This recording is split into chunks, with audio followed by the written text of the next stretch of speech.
दोस्तों, social media के जरिए से आपने सऊदी अरब की एक खबर तो जरूर देखी और सुनी होगी। आपको पता ही होगा कि मेरठ का रहने वाला जेद सऊदी में पैसा कमाने के लिए गया था और वहां पर जाकर ड्राइवरी का काम करने लगा था। लेकिन फिर कुछ दिनों के बाद में उसे नशीले पदार्थ की तस्करी के मामले में गिरफ्तार कर लिया गया और उस पर केस चलाया गया। लेकिन अब जाकर सऊदी कोर्ट ने जेद को मौत की सजा का फैसला सुना दिया है। यानी कि कुछ दिनों के बाद में जेद को सऊदी अरब में सर कलम कर दिया जाएगा। आज की इस वीडियो में हम आपको इसकी पूरी सच्चाई जेद की जुबानी ही बताने वाले हैं।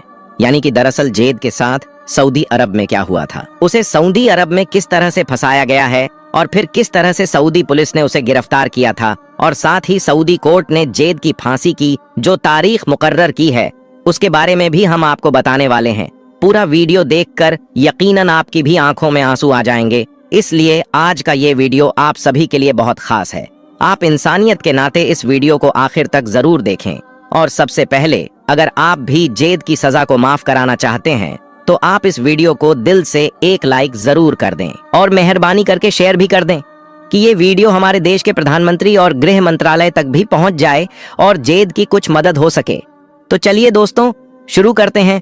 दोस्तों, सऊदी कोर्ट की तरफ से जब जेद को फांसी की सजा सुना दी जाती है, जब सजा मुकर्रर हो जाती है, जब डेट और टाइम फिक्स हो जाता है, तो इसके बाद जेद ने अपने घर वालों के नाम और तमाम भारतीयों के नाम पर एक खत लिखकर भेजा है। और उस खत में लिखकर जेद ने जो कुछ बताया है वो वाकई में बहुत ही ज्यादा दिल को दहला देने वाला है, जो बहुत ही ज्यादा दिल को झकझोर देने वाला है। लिहाजा आप इस वीडियो को बगैर स्किप किए आखिर तक गौर से जरूर देखना। दोस्तों, जेद ने अपने खत में लिखा कि मेरा नाम जेद जुनैद है। आज सऊदी अरब के जद्दा शहर में मेरी मौत की तारीख फिक्स हो गई है। मेरे बारे में तो आप सब लोग जानते ही होंगे, लेकिन मैं आपको बता दूं कि मेरे बारे में आपको जो कुछ भी बताया गया है वो सब गलत जानकारी है। यानी कि मेरे बारे में आपको गलत इंफॉर्मेशन दी गई है। आज मैं आपको अपनी पूरी सच्चाई बताना चाहता हूं कि उस दिन, मतलब कि 15 जनवरी 2023 के दिन आखिर मेरे साथ में क्या हुआ था, सऊदी पुलिस ने मुझे क्यों गिरफ्तार किया था और फिर मुझे किस तरह से वहां पर फंसाया गया। जानकर यकीनन आपकी आंखों में भी आंसू आ जाएंगे। दोस्तों, जेद जुनैद कहता है कि मैं उत्तर प्रदेश के मेरठ जिले का रसोटी गांव से हूं। मेरे परिवार में मेरी माँ, मेरे वालिद साहब जिनका नाम मोहम्मद जुबैर है, मेरी बीवी रिहाना और मेरे 2 छोटे छोटे बच्चे हैं और हम 7 भाई और 2 बहनें हैं। मैं अपने भाइयों में दूसरे नंबर का बड़ा भाई हूँ। मेरी उम्र 36 साल है। मेरे 2 भाई पहले से सऊदी अरब में ड्राइवरी का काम किया करते थे और एक छोटा भाई है, वो पुलिस की तैयारी कर रहा था। फिर जब मेरी शादी हो गई और 2 मेरे बच्चे हो गए तो मेरा भी सऊदी अरब में जाने का मन हुआ। इसलिए फिर मैंने अपने भाइयों से कहकर अपना भी सऊदी अरब का वीजा मंगवा लिया था। ये बात 2018 की है। फिर मेरा मेडिकल भी हो गया और सऊदी अरब का वीजा भी लग गया। मेरा visa as a driver transport company में लगा जिसका नाम अल साली मोहम्मद था। उसमें 25,000 तनख्वाह की एवज में मैं नौकरी करने लगा। शुरू में तो सब कुछ अच्छा चला, लेकिन फिर इस तनख्वाह से गुजारा कर पाना अब मेरे लिए काफी मुश्किल होने लगा था। इसलिए फिर मैंने उस ट्रांसपोर्ट कंपनी से रिजाइन दे दिया और दूसरी कंपनी में जाकर शिफ्ट हो गया जिसका नाम अल जफर कंपनी था। अब मुझे उस कंपनी में अच्छी सैलरी मिलने लगी थी और ओवर टाइम के साथ साथ कभी कभी मुझे टिप भी मिल जाया करता था। अब मैं उस कंपनी में बहुत ज्यादा खुश था। और फिर जब मैंने अपने घर वालों को इस नई कंपनी और इस तनख्वाह के बारे में बताया तो वो भी बहुत ज्यादा खुश हुए। अब सऊदी अरब में मेरे लिए सब कुछ अच्छा चल रहा था, लेकिन शायद मेरी किस्मत में कुछ और ही लिखा था। इसलिए फिर एक दिन मेरी गाड़ी का एक्सीडेंट हो गया और वो एक्सीडेंट इतना ज्यादा भयंकर था कि जिसमें मेरी गाड़ी पूरी तरह से डैमेज हो गई। लेकिन अल्लाह का शुक्र है कि मैं उस एक्सीडेंट में बच गया।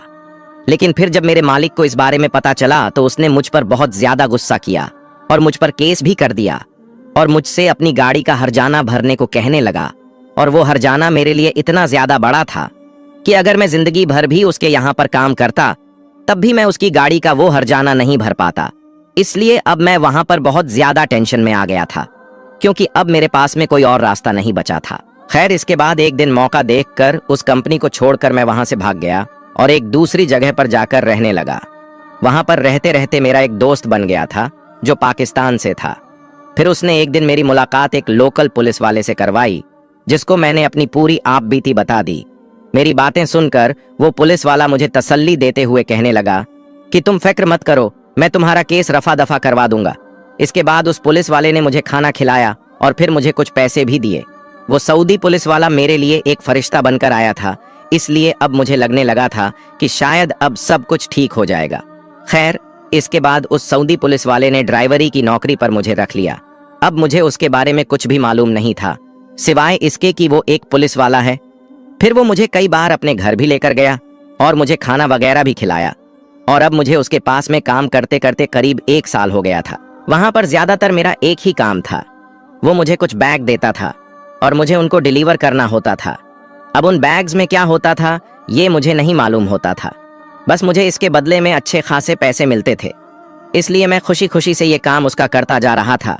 और इसके अलावा मेरे लिए ये काम करना जरूरी भी था, क्योंकि मेरे सर पर एक सऊदी अधिकारी का साया था, यानी कि मैं उस सऊदी पुलिस वाले की वजह से बचा हुआ था। हालांकि मुझे कई बार उस पुलिस वाले पर शक भी हुआ था और मैंने सोचा भी था कि मैं इन बैग्स को खोल कर देखूं कि इनमें क्या है, लेकिन फिर मुझे लगा कि ये तो एक पुलिस वाला है और पुलिस वाला खुद यहाँ पर कुछ गलत नहीं कर सकता है। बस यही सोचकर फिर मेरी कभी भी उन बैग को खोलकर देखने की हिम्मत नहीं हुई। दोस्तों, जेद जुनैद इसके आगे कहता है कि अब आया 15 जनवरी 2023 का दिन। उस दिन उस पुलिस वाले ने मुझे 2 नायलॉन के बैग दिए और एक एड्रेस दिया और मुझसे कहा कि तुझे इन दोनों बैग को फलां जगह पर डिलीवर करना है। इसके बाद में उन बैग्स को लेकर घर से रवाना हो गया। अभी मैं घर से कुछ ही किलोमीटर चला था कि मैंने देखा कि बहुत सारी पुलिस की गाड़ियां मेरे पीछे लगी हुई हैं। फिर कुछ ही देर के बाद उन सारी गाड़ियों ने आकर मुझे घेर लिया। ये देखकर मैंने फौरन गाड़ी को रोक दिया। मैं समझ चुका था कि पहले वाली कंपनी में जो मेरी गाड़ी का एक्सीडेंट हुआ था, उसी केस की वजह से मुझे पकड़ा जा रहा है। फिर मुझे उन पुलिस वालों ने गाड़ी से बाहर निकाला और मेरी जेब की चेकिंग करनी शुरू कर दी। फिर इसके बाद उन्होंने मेरी गाड़ी को भी चेक करना शुरू कर दिया। अब पीछे वाली सीट पर वो बैग रखी हुई थी, उनको खोलकर वो देखने लगे। अब जैसे ही उन्होंने बैग को खोलकर देखा तो उनको कपड़ों के बीच में कुछ पैकेट मिली, जिनमें सफेद कलर का कुछ पाउडर जैसा था। उनको देखकर पुलिस वालों ने मुझसे कहा कि क्या तुम नशीला पदार्थ सप्लाई करते हो? इतना सुनते ही मैं हक्का बक्का रह गया। मेरे पैरों तले से जमीन खिसक गई। मैं थर थर कांपने लगा था। मुझे कुछ भी समझ नहीं आ रहा था कि ये लोग मुझसे क्या कह रहे हैं, लेकिन फिर मुझे सब कुछ समझ में आ गया था कि उस पुलिस वाले ने मेरी इतनी ज्यादा मदद क्यों की थी। वो मेरे लिए कोई फरिश्ता नहीं, बल्कि वो मेरे लिए मौत बनकर आया था। फिर मैंने उन पुलिस वालों को बताया कि इसमें मेरी कोई गलती नहीं है, मैं तो ड्राइवरी का काम करता हूँ। मेरे मालिक ने ये सब कुछ गाड़ी में रखा है और मुझे वहां तक पहुंचाने को बोला है। खैर, इसके बाद पुलिस वालों ने मुझे भी गिरफ्तार कर लिया और उस सऊदी पुलिस वाले को भी पकड़ कर ले आई। लेकिन फिर उस सऊदी पुलिस वाले ने ये बयान दे दिया कि ये मेरे यहाँ पर सिर्फ ड्राइवरी की नौकरी करता है। अब ये बाहर जाकर गाड़ी में क्या क्या सप्लाई करता है ये मुझे नहीं मालूम होता है। अब इतना बोलकर वो पुलिस वाला तो पीछे हट गया। और दूसरी बात, यहाँ पर सऊदी में ये कानून भी है कि यहाँ पर अरबी के बयान को ज्यादा सच मानते हैं, इसलिए उन्हें यहाँ पर सजा नहीं होती है। इसलिए फिर वो सऊदी पुलिस वाला तो जमानत पर छूट गया और मुझे और मेरे उस पाकिस्तानी दोस्त को उसने फंसा दिया। इसके बाद हम दोनों को जद्दा के सेंट्रल जेल में बंद कर दिया गया। फिर मुझे जेल में रहते हुए मालूम चला कि मैं जिस नशीली चीज को लेकर जा रहा था वो एक बैग में करीब 400 ग्राम के आसपास थी और दूसरे बैग में करीब 300 ग्राम के आसपास थी, जो बहुत ही ज्यादा खतरनाक नशा था जिसकी कीमत बहुत ज्यादा थी। मगर हमारे साथ में धोखा हुआ था। बस मेरी वहां पर सिर्फ इतनी सी गलती थी कि वो पुलिस वाला मुझे मेहनत से ज्यादा पैसा दे रहा था।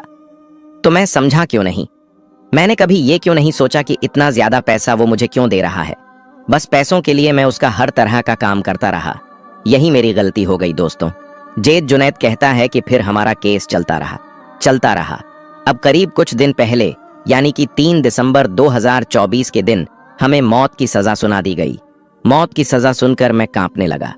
मैं अपने कदम भी जमीन पर नहीं रख पा रहा था। इसके बाद यहाँ से मेरे घर वालों के नाम एक लेटर भेजा गया जिसमें बताया गया कि आपके बेटे को सऊदी अरब में नशीली चीज की तस्करी के मामले में मौत की सजा सुनाई गई है। अब अगर आप चाहे तो जल्द से जल्द नई दिल्ली में मौजूद सऊदी शाही दूतावास में जाकर किंग सलमान बिन अब्दुल अजीज के नाम पर दया याचिका कर सकते हैं। लेटर को पढ़कर मेरे घर वालों की हालत बहुत ज्यादा खराब हो गई। उन सब का रो रो कर बुरा हाल होने लगा। अब मैं ये खत आप सब भारतीयों के नाम लिख रहा हूँ और आपको बता रहा हूं कि आप हमेशा याद रखना, आप भले ही कम कमा लेना, लेकिन कभी भी अपने घर को छोड़कर के विदेश में मत जाना। अब घर में मेरी बीवी है, मेरे छोटे छोटे बच्चे हैं, उनका रो रो कर बुरा हाल हो रहा है और मेरे घर वाले चाहकर भी मेरी मदद नहीं कर पा रही है। बस वो रोए जा रही है और मेरे मरने का इंतजार कर रहे हैं। सच में दोस्तों, जेद जुनैद की ये दर्द भरी कहानी सुनकर रोना आ गया। अगर जेद के लिए जल्दी कुछ नहीं किया गया तो उसे सऊदी अरब में मौत की सजा दे दी जाएगी और उसका सर कलम कर दिया जाएगा। इसलिए हिंदुस्तान की हुकूमत से हाथ जोड़कर गुजारिश है कि वो जल्द से जेद की कुछ मदद करें और उसे सऊदी जेल से निकालने की पूरी कोशिश करिए। और साथ ही हम सऊदी अरब में काम करने वाले अपने हिंदुस्तानी भाइयों से भी अपील करते हैं कि सऊदी अरब कानून बड़ा सख्त है, वहां पर कोई अपराध करके बच नहीं सकता है। इसलिए आप सबसे ये गुजारिश है कि आप कभी भी सऊदी अरब में रहते हुए कुछ गलत करने की ना सोचें, क्योंकि आपके घर वाले यहाँ पर बेसब्री से आपका इंतजार करते रहते हैं। आप उनका जरूर ख्याल रखें। आखिर में हम अल्लाह ताला से यही दुआ करते हैं कि अल्लाह पाक सऊदी अरब में जेद जुनैद की गैब से मदद फरमाए और उसे सही सलामत अपने घर वापस लौटाए। आमीन अल्लाहुम्मा आमीन।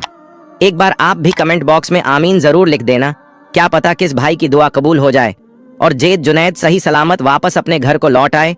आपका वीडियो देखने के लिए बहुत बहुत शुक्रिया।